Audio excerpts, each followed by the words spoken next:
Deep within a shadow-cloaked forest, where the trees whispered secrets and the air cracked with unseen magic, two unlikely creatures crossed paths. A wolf was caught in a snare of thorn vines, his copper and brown fur glistening in the dim light. His golden eyes glowed, intense and full of hidden stories. Though striking, there was something unsettling about him, as if the shadows held him too tightly. He growled softly, not threatening, but desperate. "Free me," he said, his voice rough from hunger, his ribs showing beneath his coat. "I'll starve if you don't." A wild hare emerged from the underbrush, her sleek ash-colored fur blending with the forest shadows. Her dark eyes glimmered with curiosity as she tilted her head, studying the wolf. Unlike most of her kind, she was unafraid, her clever mind already unraveling the situation. "That looks like it hurts," she said. The wolf's golden eyes locked onto hers. "Free me, hare. I'll protect you from the forest dangers." She twitched her nose, unconvinced. "And what protects me from you?" A faint, pained smile curled his lips. "You're far too clever to fear me, aren't you?" The hare's ears twitched nervously as she circled the wolf, her sharp eyes catching every ripple of his sleek copper fur.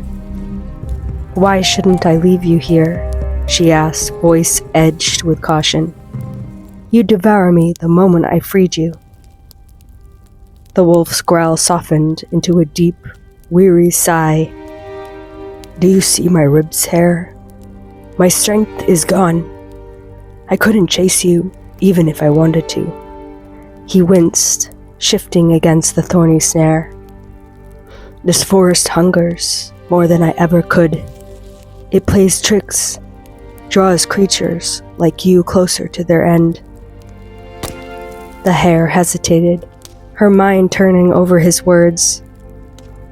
"You speak of protection, but how do I trust a wolf's word?"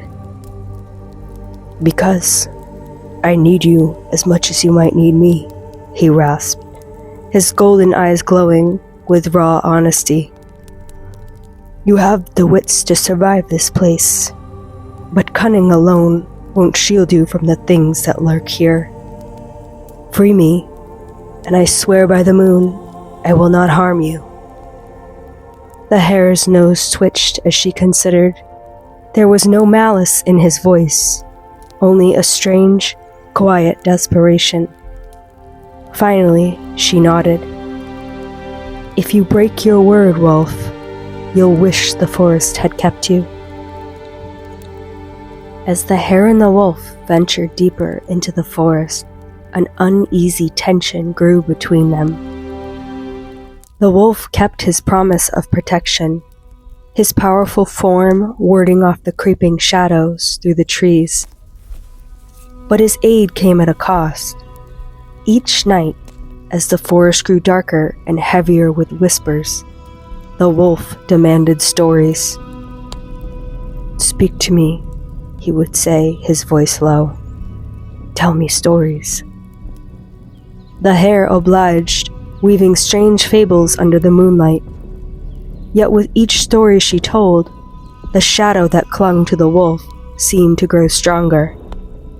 It coiled around him like living smoke, reaching further into the night. Sometimes, the hare thought she saw faces, sorrowful and pleading. She noticed unsettling changes within herself. The streaks of silver in her fur gleamed brighter under the forest light, and her once quiet dreams became haunted by the sound of distant howling, as if a curse was seeping into her mind. One night, as she spoke another tale, her voice faltered. "Why do you need these stories, wolf? What is it that you feed?" The wolf's golden eyes met hers, shadow pooling at its paws like a living thing. "The forest has made me its vessel," he admitted. "I must gather fear, hope, and turn them into stories. Without them, I am nothing, and the forest hunger will claim me." The hare listened, unsure of how to respond to this. She felt sorrow for the wolf. She thought, how strange indeed. Hours passed and the night grew darker. The air was thick with silence when the forest showed its true face. The trees twisted like snakes, their branches clawing at the air. The familiar path was gone, replaced by a maze of shifting shadows and mist. Eyes glowed in the darkness, watching, blinking. The hare's heart raced. The wolf beside her now felt like a stranger. His usual calm had changed into an anxious movements that frightened her. The night was alive, twisting, testing her every step. "This isn't just a forest," the hare whispered, her voice shaking. "It's a maze." The wolf's golden eyes flickered. "It's more. It's the heart of the forest, the shadow that cursed me." Before she could speak, the wind howled. A cold voice filled her mind. "You will die now, little hare." It spoke, almost like a hiss in her mind. The trees shifted again, trapping them further in the maze. The maze was alive, whispering evil thoughts into both of their minds. "You must leave now," the wolf said, almost pleading. "I cannot protect you any longer." He shook his head from side to side, as if trying to rid his mind of his own thoughts. "The forest will change me, and I won't be able to stop it." The hare's heart raced as the forest's spell turned the wolf. He was no longer himself. He was wild, filled with rage. His growls echoed as he stalked behind her. "Go," the wolf growled, his voice sharp. His eyes were wild now, filled with hunger. "Run, or I will eat you." The hare ran, her legs carrying her fast through the maze. Behind her, the wolf's footsteps grew louder, his growls closer. The ground trembled with his pursuit. But the hare was clever. She recalled the stories she told the wolf. Each one had been a trick, a riddle. Now she used them to outsmart the forest. With each thorn in her path, she whispered a tale once tricked her way through. She gained confidence. The maze twisted again, but the hare wasn't fooled. She spoke of another story that changed with every step. The ground shifted beneath her, revealing a new path. Behind her, the wolf's growls grew louder. He was hungry, but she was faster. Finally, she reached the center of the maze where the shadow loomed, reaching out like claws. It was terrifying, but the hare knew the forest here was just an illusion, some twisted test of character. She could now see how the wolf had been so influenced by its evil. His usual character was so mellow and kind, but also he was a desperate being. It was the ultimate host for manipulation. The shadow hissed, cracking with dark energy. The hare stepped forward, placing her paw in the shadow. "That wolf is my friend. He will never harm me." Saying it out loud, the hare realized just how much truth was in it. "Set him free of this cursed shadow. I will tell your stories now."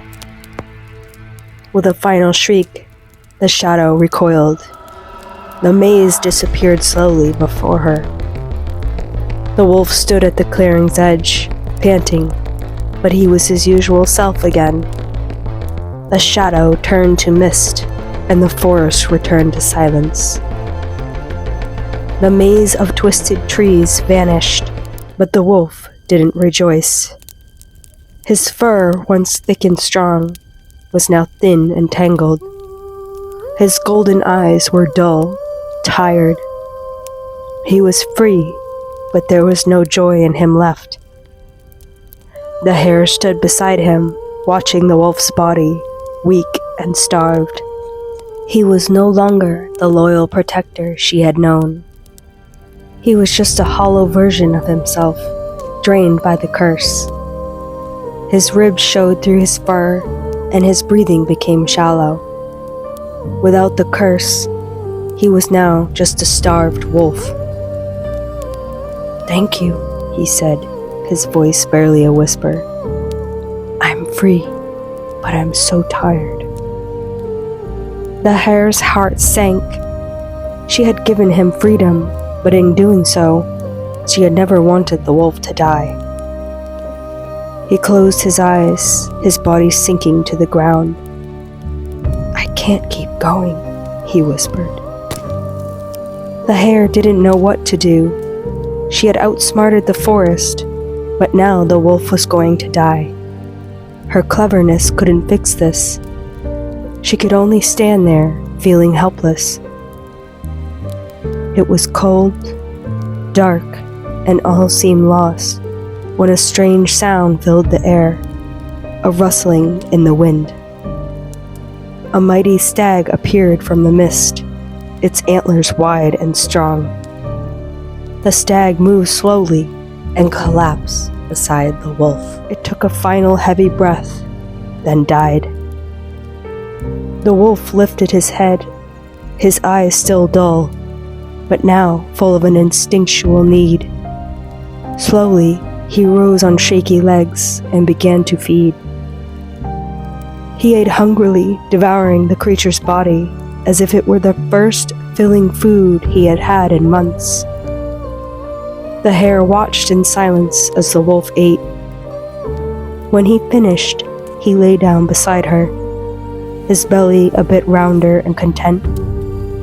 He closed his eyes and went to sleep. The hare lay beside him.